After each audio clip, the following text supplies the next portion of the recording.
leyendas y mitologías antiguas que han prevalecido hasta nuestros días, convergiendo con nuestra vida cotidiana del siglo XXI.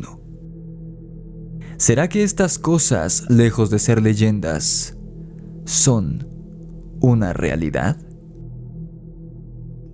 Abramos el Grimorio de Rix y desvelemos este y otros misterios.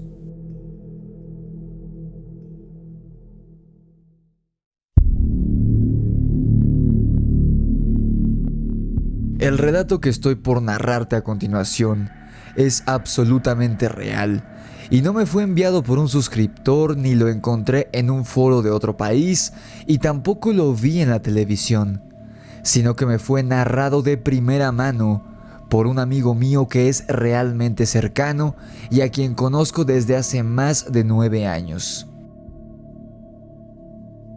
Hace poco me reuní con él después de mucho tiempo y platicamos durante horas sobre varios temas, de nuestros trabajos, lo que hemos hecho en el último par de años, cómo sobrellevamos la pandemia, pérdidas que ambos hemos tenido últimamente, en fin, de las cosas que uno normalmente habla con un amigo cuando no se han visto por largo tiempo. En general, fuera del canal, mis allegados no son muy fanáticos de los temas paranormales y muy rara vez alguno llega a platicarme alguna experiencia extraña que le haya ocurrido. Por eso me sorprendí enormemente cuando de entre los temas que mi amigo y yo estábamos tocando, de repente salió a tema lo paranormal y mi amigo me relató varias experiencias y anécdotas impresionantes.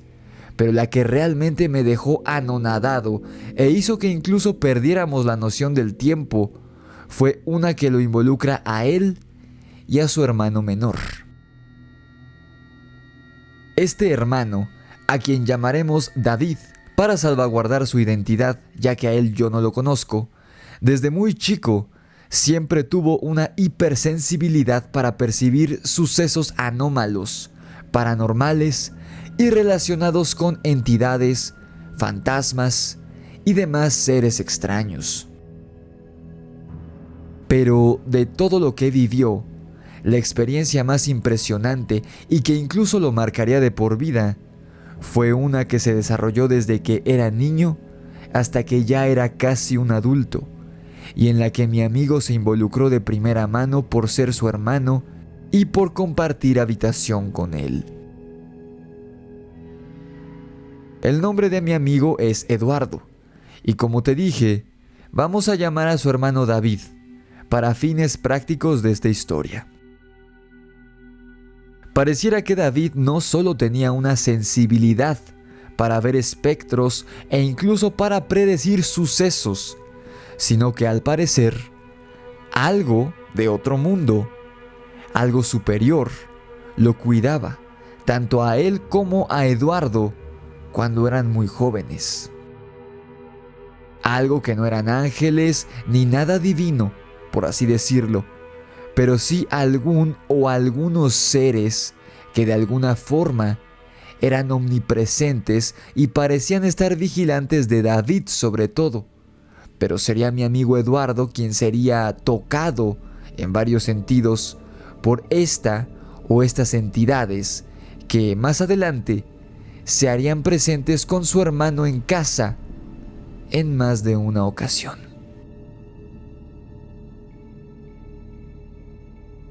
Como te mencioné, esta historia inicia cuando Eduardo y David eran muy jóvenes, y tanto Eduardo como sus padres sabían que David era sensible a ciertos fenómenos y presencias inexplicables que los demás de la familia no podían ver ni sentir.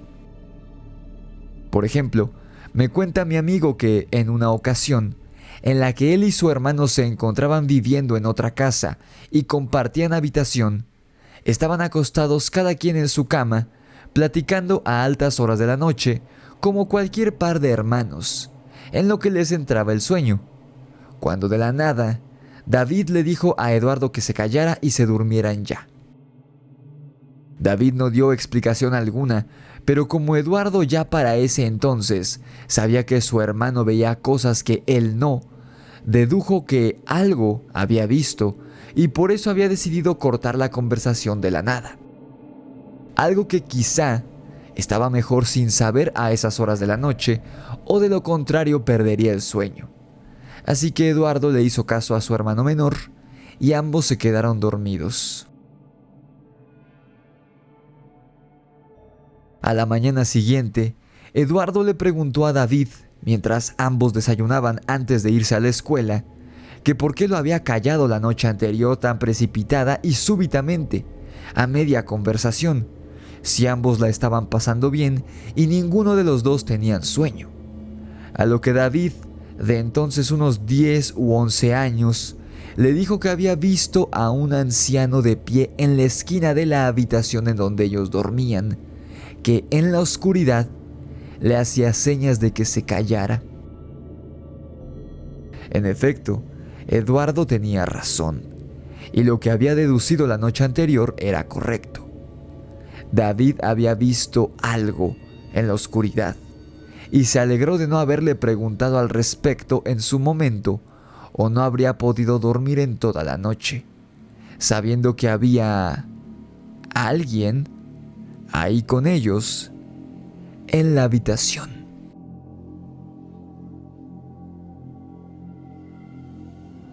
En una situación muy similar a esta, la cual se repetía prácticamente a diario, David le platicaba a Eduardo que, cuando bajaba las escaleras de esa misma casa, él veía a un hombre muy alto, completamente vestido de negro con un sombrero del mismo color que le cubría el rostro, el cual siempre estaba de pie en el descanso de la escalera que dirigía a la planta baja. David incluso ya se había acostumbrado a la presencia de esta entidad en las escaleras, porque la veía a diario cuando bajaba a la planta inferior de la casa. Y aunque Eduardo y sus padres no podían ver a esta cosa, les inquietaba su presencia, pues desconocían los motivos de esta en su casa y las intenciones que tenía hacia con la familia. Te cuento todo este contexto que pareciera no tiene nada que ver con la historia principal, con un motivo. Y es que pareciera que sí hay una conexión entre la rama de lo sobrenatural o lo parapsicológico y de la ufología, como he planteado en muchas ocasiones. Este hombre con sombrero que David veía en las escaleras de la casa donde él y su familia vivían cuando era niño, al parecer, era una de las famosas personas sombra o shadow people, como los denominan varios parapsicólogos. Algunas personas creen que estas entidades, que siempre se presentan o como un hombre con gabardina y sombrero, como el que veía David, como un monigote humanoide o como una especie de monje con túnica y capucha. La mayoría creen que son fantasmas. Algunas más creen que son demonios, pero muchas otras personas, entre ellos yo, creemos que estos seres son simplemente habitantes de otro plano de existencia o de otra dimensión. Una dimensión oscura que, de alguna manera, pueden atravesar por un portal a nuestro mundo, a nuestra dimensión, y se hacen presentes en diferentes lugares bajo la forma de una sombra. Y es precisamente este tema de las diferentes dimensiones, planos, universos y realidades ajenas a la nuestra, el núcleo de este relato, y lo que lo vuelve uno de los más interesantes y enigmáticos que he tocado en el canal hasta la fecha. Desde hace siglos se cree que los fantasmas son almas en pena de personas que fallecieron dejando asuntos sin resolver en el plano terrenal. Pero ¿qué tal que en realidad estas entidades no son fantasmas, sino manifestaciones de otro plano o de otro universo?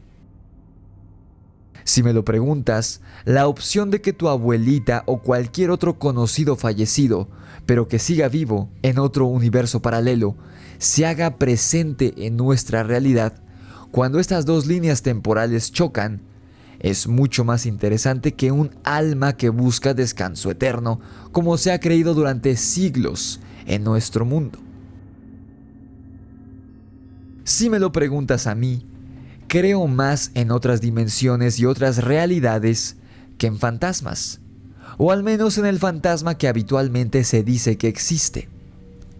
Entonces, siendo así, los médiums y las personas que han tenido encuentros con fantasmas y entidades no tuvieron un encuentro de ultratumba o con un muerto, como dicen los cuentos y leyendas del medioevo, sino que tuvieron contacto con habitantes de otro universo o de otra realidad.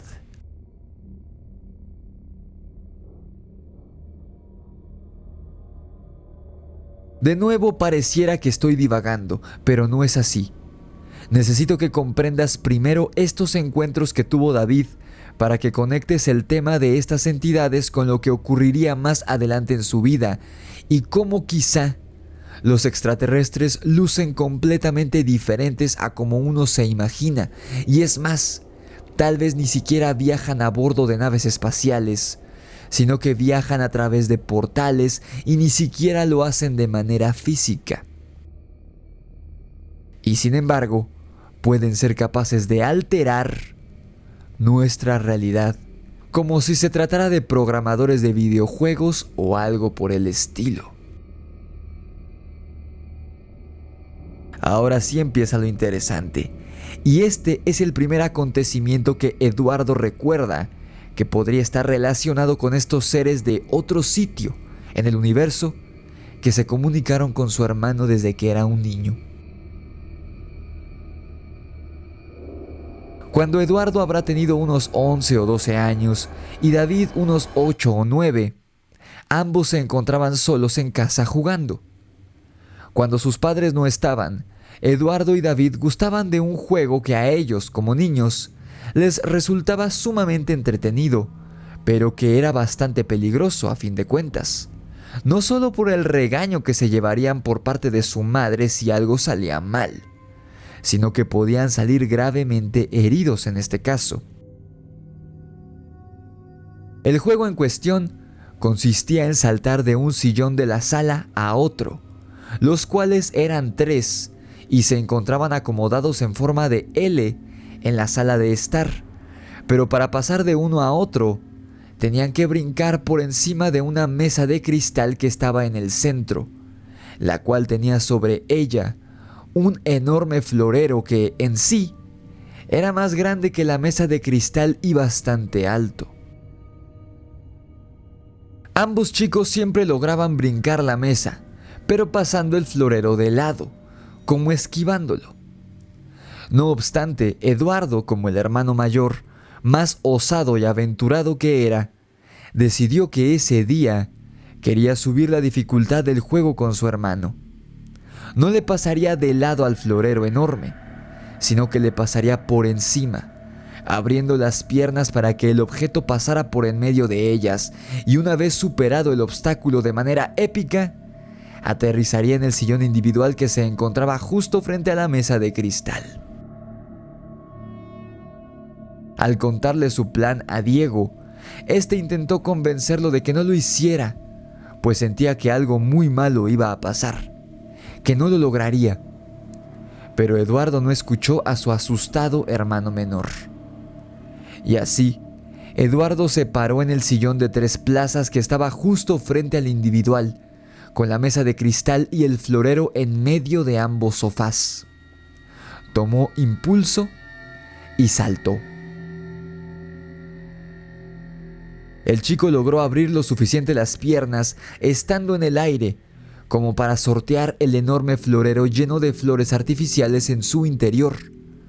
Pero cuando aterrizó en el sofá del otro lado, sus pies no cayeron en el centro del asiento, sino que cayeron en la orilla, y Eduardo empezó a tambalearse, amenazando con caer hacia atrás, sobre la mesa de cristal y sobre el florero. David gritaba horrorizado por lo que iba a pasar, diciéndole que tuviera cuidado, mientras Eduardo intentaba mantener el equilibrio, pero eventualmente el peso le ganó y cayó de espaldas hacia donde estaba la mesa de cristal de su madre. Eduardo cerró los ojos y en el aire intentó hacer una maniobra que le hubiera resultado imposible incluso a un malabarista profesional, el cual consistía en girar en el aire y aterrizar del lado izquierdo de la mesa, a un costado de esta, aunque David estaba sentado ahí. Le caería encima a su hermano, pero preferible caer sobre él que caer sobre la mesa de cristal. Pero de repente, cuando se dio cuenta, Eduardo estaba acostado, pero no sobre un montón de vidrios hechos añicos clavándosele en la espalda, sino que estaba acostado del lado derecho de la mesa, en el suelo, en el costado opuesto, en donde él pretendía aterrizar. Sin embargo, nunca sintió el golpe contra el suelo, tan solo apareció ahí. Aún así, Eduardo se alegró y le dijo a su hermano: «Lo logré dar la vuelta en el aire y no caer sobre la mesa». Pero cuando volteó a ver a David, que estaba del otro lado de la mesa de cristal, este no estaba contento ni aliviado de que su hermano estuviera bien y de que su madre no los fuera a regañar al llegar a casa, sino que lucía más bien confundido, aterrado. «No, Lalo», le dijo David, «no diste la vuelta en el aire. Cuando estabas cayendo del sillón, desapareciste y volviste a aparecer ahí donde estás acostado». Eduardo se puso pálido al escuchar esto, y aunque no tenía sentido para él, podía ver una confusión y miedo genuinos en la cara de su hermano que le decían que le estaba diciendo la verdad. Jamás ninguno de los dos pudo explicar qué fue lo que ocurrió aquel día y cómo de manera milagrosa Eduardo desapareció en el aire mientras caía sobre la mesa de cristal y reapareció sano y salvo a un costado de esta, intacto, sano y salvo, en vez de haber sufrido aquella caída de la que habría resultado gravemente herido. Poco después, una noche en la que ya todos estaban dormidos, como Eduardo y David compartían habitación, Eduardo fue despertado por unos ruidos extraños que David estaba haciendo. «Lalo, Lalo», murmuraba una y otra vez David, pero cuando Eduardo encendió la luz de la habitación, se dio cuenta de que su hermano seguía dormido. Eduardo intentó despertarlo, pero no lo logró, y de hecho David dejó de pronunciar su nombre en algún momento y empezó a hablar en otro idioma, un idioma que Eduardo no pudo reconocer. Era una especie de dialecto, y de vez en vez David gritaba insultos en español y le ordenaba a alguien que lo soltara. La mamá de los chicos llegó corriendo a la habitación al escuchar los gritos, pero ella tampoco pudo despertar a David.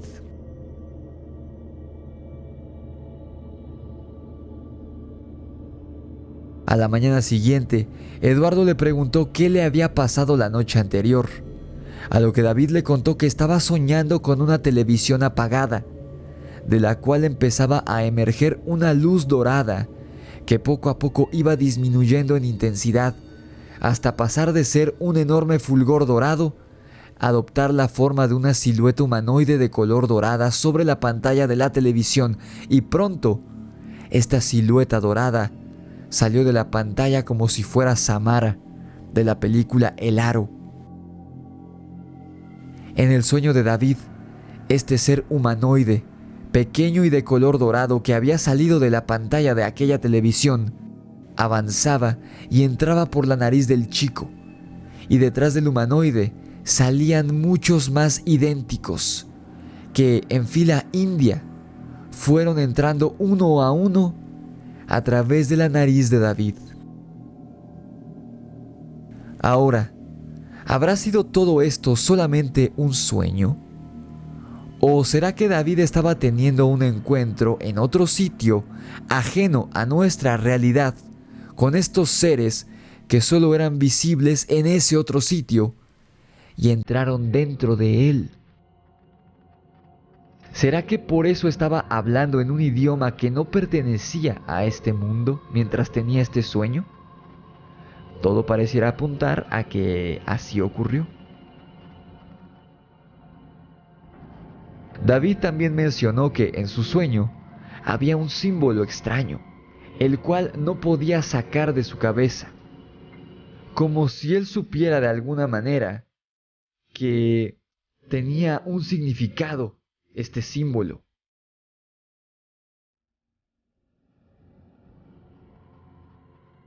Con el pasar de los días y de las semanas, algo perturbada por lo que estaba ocurriéndole a su hijo y después del susto que le dio aquella noche, la madre de mi amigo y de su hermano llamó a la madrina de los chicos para que viniera a la casa.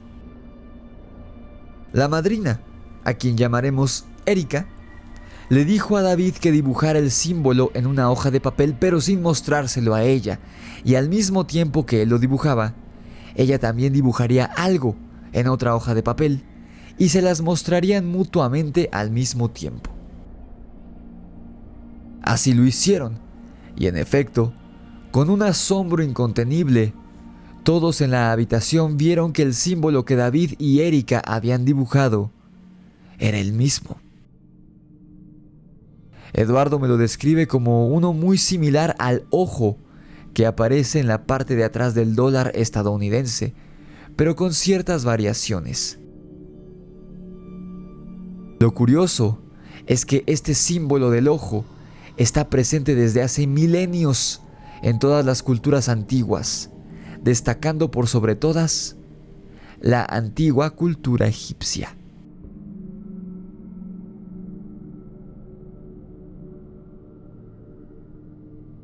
Cuando le preguntaron a Erika si ella había vivido algo similar a lo que estaba viviendo David, ella dijo que no, pero su hermano sí. Así que puso en contacto a David con ese hermano suyo. Después de charlar un rato y confirmar que David, a pesar de su corta edad, tenía una especie de don y en efecto estaba siendo contactado por entidades de otro plano, el hermano de Erika lo invitó a una especie de retiro durante un fin de semana en donde habría más personas como ellos dos. Al volver de este retiro, Eduardo le preguntó a David qué era lo que había vivido o visto en este sitio, a lo que su hermano fue algo escueto y poco claro. No sabemos si porque quiso guardárselo para él mismo o porque las personas de este lugar así se lo hubieran indicado. Lo único que David le dijo a Eduardo fue que en el lugar al que había ido durante el fin de semana, le habían enseñado que hay ciertas personas en el mundo con una sensibilidad única para percibir cosas muy específicas, las cuales son contactadas por entidades superiores ajenas a este mundo. Y no son dioses ni santos ni nada por el estilo, simplemente habitantes de otro plano. David no usó la palabra extraterrestres, pero dijo que estos seres han contactado a los seres humanos desde hace muchísimo tiempo y siempre procuran estar en contacto con estas personas especiales. Eduardo es muy parecido a mí y por eso nos llevamos tan bien, y ninguno de los dos consideramos que tengamos esta sensibilidad de la que David hablaba cuando era niño. Aún así, si bien la falta de esta sensibilidad especial no le permitía a Eduardo ver ni percibir, mucho menos ser contactado por estas entidades, como le ocurría a su hermano, esto no significaba que estaba exento de tener algún encuentro con estas cosas, como ocurrió más adelante en su vida.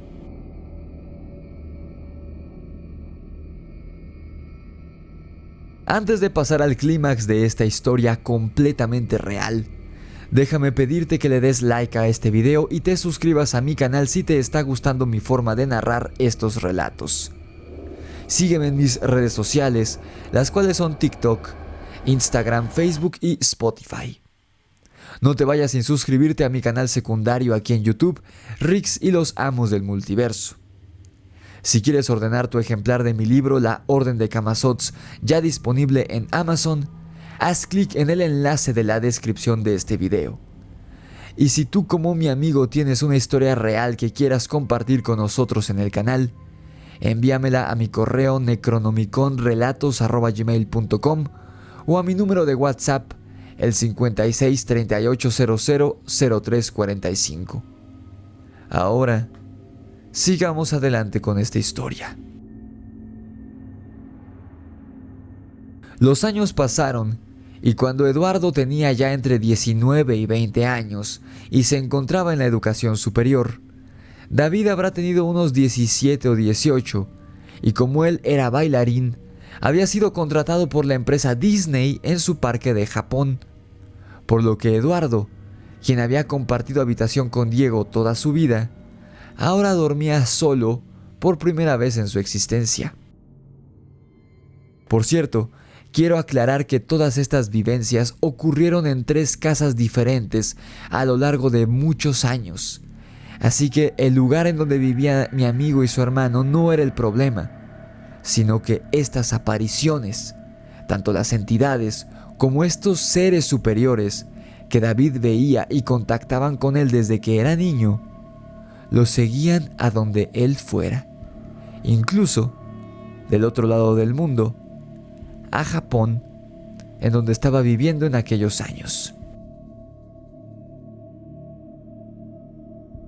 Una noche de esa época, por ahí de inicios de los años 2000, que era cuando David ya vivía en Japón, trabajando para Disney, Eduardo estaba en la calle, justo afuera de su casa, platicando con un amigo. Me cuenta Eduardo que en ese rumbo pasaban muchos aviones, pues estaba cerca del aeropuerto de la Ciudad de México. Así que todos los vecinos estaban ya más que acostumbrados al ruido de las aeronaves pasar a todas horas. No obstante, esa noche, él y su amigo escucharon algo que no sonaba como un avión, sino que el ruido era constante y mucho más fuerte, como si fuera una maquinaria infinitamente más potente que el motor de un avión comercial, el cual pasó por encima de donde Eduardo y su amigo estaban platicando aquella noche. Ninguno de los dos volteó hacia arriba, pero los dos se cubrieron los oídos en lo que aquel sonido infernal pasaba de largo, lo cual tardó poco más de lo normal. Una vez que el ruido se había ido por completo, ambos amigos bromearon al respecto y entre insultos y maldiciones, dijeron que ese avión venía volando muy bajo, pero no le dieron mucha importancia después de unos minutos. Como ya se hacía tarde, ambos se despidieron y Eduardo entró a su casa. Subió a su habitación, la cual estaba justo debajo de la azotea de la casa, y después de apagar la luz, se metió a la cama. Pero había algo que no lo dejaba dormir aquella noche. Un ruido, o mejor dicho, ruidos muy extraños, que se oían justo por encima de su cama, en la azotea. Eduardo sabe que eran pasos, pero estos pasos se desplazaban en un patrón muy extraño y a una velocidad que no era normal. Sin duda, estos pasos eran bípedos, no de un animal cuadrúpedo. Y sin embargo, sonaban muy ligeros, como si fueran de un niño, aunque estos se desplazaban sumamente rápido, a una velocidad imposible para un niño, pero tampoco podían ser de adulto, pues te repito que no sonaban como si fuera de alguien pesado. Mientras Eduardo intentaba descifrar de qué podría tratarse lo que caminaba en su azotea, esta cosa seguía caminando en patrones erráticos. Un gato no podía ser, pues estos ni siquiera hacen ruido al caminar de lo ligeros que son, y tampoco era un perro, porque además de que ellos no tenían perro, lo que caminaba no era cuadrúpedo, como te dije antes, sino bípedo. Y en eso Eduardo escuchó algo que lo puso aún más en alerta. Y es que esos pasos ya habían salido de la azotea y se habían posado sobre la escalera metálica que dirigía hacia la casa. Eduardo escuchó claramente cómo lo que sea que estuviese en la azotea se había detenido en el primer descanso de la ruidosa escalera metálica para empezar a descender los escalones hacia la casa. Cuenta Eduardo que cuando alguien se paraba en ese descanso de la escalera de la azotea, su sombra podía proyectarse perfectamente sobre la pared de la casa de enfrente, la cual estaba justamente afuera de la ventana de Eduardo, la cual estaba junto a su cama. Y aquella noche había una luna llena enorme y muy luminiscente, por lo que la sangre se le fue a los pies a mi amigo cuando, en efecto, vio una sombra altísima, pero muy delgada, proyectada sobre la pared frente a su ventana, en la casa de al lado. Alguien estaba parado en la escalera de su casa y se dirigía hacia abajo, hacia su habitación. Pero esta entidad parecía no estar dispuesta a bajar, sino que para el terror de mi amigo, empezó a alargar algo, una parte de su cuerpo que él cree. Se trataba del brazo y la mano de la criatura, pero realmente no está seguro, pues no era como nuestros brazos o nuestras manos. Pero de que aquello que se extendió desde la escalera de la azotea hacia la ventana de su habitación era parte del cuerpo de la criatura que estaba en la azotea, de eso no tiene duda. Eduardo dice que la piel de esta criatura parecía como si fuera de madera, o como si se tratara de un árbol humanoide o algo similar. Cuando Eduardo vio la mano de este ser sobre el cristal de su ventana, él solo pudo pensar una cosa en el terror del momento. Recordó aquella noche en la que su hermano empezó a hablar dormido en un idioma ininteligible, tantos años atrás, y solo una frase surgió en la cabeza de mi amigo al ver aquella mano en su ventana.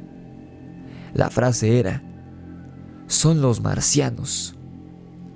Y al darse cuenta de que estos seres eran los mismos provenientes de otro mundo que se habían comunicado con su hermano tantos años atrás, mi amigo llegó aterrado a la conclusión de que el ser que estaba en la azotea de su casa buscaba a David. No está aquí, está en Japón, fue lo único que a Eduardo se le ocurrió decir en voz alta, en medio de la oscuridad de su habitación aquella noche. Y para su sorpresa, la mano de aquel ser se retiró del cristal de la ventana de inmediato. Después, mi amigo escuchó claramente de nuevo aquellos pasos ligeros y rapidísimos encima de él, en la azotea, y luego el ensordecedor sonido de un vehículo aéreo que él y su amigo habían escuchado un rato antes, cuando estaban platicando en la calle.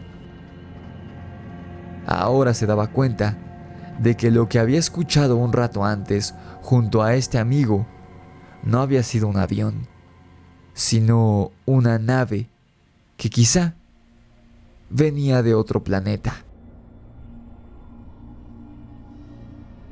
Al día siguiente, cuando David llamó a la casa desde Japón para saludar, Eduardo le platicó lo que le había ocurrido durante la noche, a lo que David únicamente respondió con indiferencia. Ah, sí, eran los extraterrestres. Me comenta mi amigo que conforme su hermano siguió creciendo, pues actualmente ya tiene alrededor de 35 años, fue perdiendo estas habilidades extraordinarias que tenía, pero no del todo, pues incluso él soñó con la pandemia del COVID un par de años antes de que ocurriera. Pero de eso ya hablaremos en otra ocasión. ¿Tú qué piensas? ¿Alguna vez has sabido de alguien cercano a ti que haya sido contactado por seres de otro lugar ajeno a nuestro mundo? Coméntamelo abajo en la caja de comentarios. No te vayas sin dejarme tu like y compartir este video con todos tus amigos y conocidos amantes del terror y del misterio.